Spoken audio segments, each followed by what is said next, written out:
खोबरा करंजी बनवण्यासाठी जे काही आपल्याला सारण लागतंय ना ते मी तुम्हाला बनवून दाखवते। त्याच्यासाठी इथं साहित्य मी 250 ग्राम खोबरं घेतलेले, ते मी ह्या पद्धतीने किसून घेतलेले। तर 150 ग्राम जाड साखर घेतलेली, कारण की ही गोड असते। त्याच्यानंतर इथं 100 ग्राम एवढे मी बदाम घेतलेले, थोडं जायफळ घेतलेले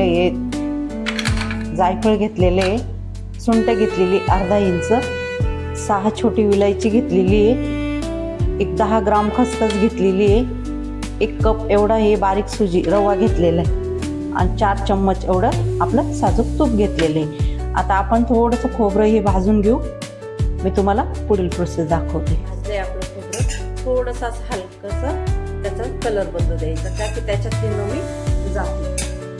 आता आपण खसखस पण आपली भाजून झाली।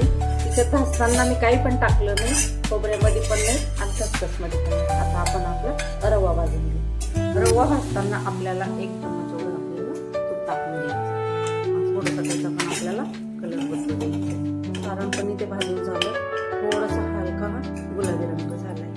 आता मी तुम्हाला जायफळ मी कशा पद्धतीने बारीक करून घेतलं ते मी तुम्हाला जायफळ मी आपल्या छोट्या किसणीवर थोडंसं किसून घेतलं। आपली 5 छोटी विलायची, तिचे साल काढून घेतली टरफल्यावरची, आणि आपली सुंठ ही पण मी किसून घेतली। आता आपल्या साखरमध्ये छोटी विलायची, याच्याने काय होतं, साखरेत ही बारीक दळलं जातं।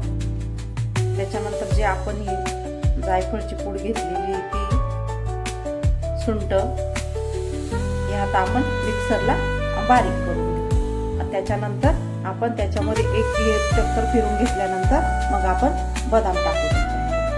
ते मी खोबरं आणि खसखस जी भाजून घेतलेली होती ना, ते थोडंसं असं हलकं मिक्सरला मी फिरून घेतलेले। त्याच पद्धतीने इथं मी जायफळ, वेलदोडे, सुंठ आणि साखर हे पण पिसून घेतले। आपले बदाम आहे ना ते पण मी इथे बारीक करून घेतले। त्याच्यानंतर आपला हा जो भाजलेला रवा आहे ना, याच्यामध्ये आपण हे सर्व साहित्य असं मिक्स करायचं आहे। सर्व असं मिक्स करून घ्यायचं।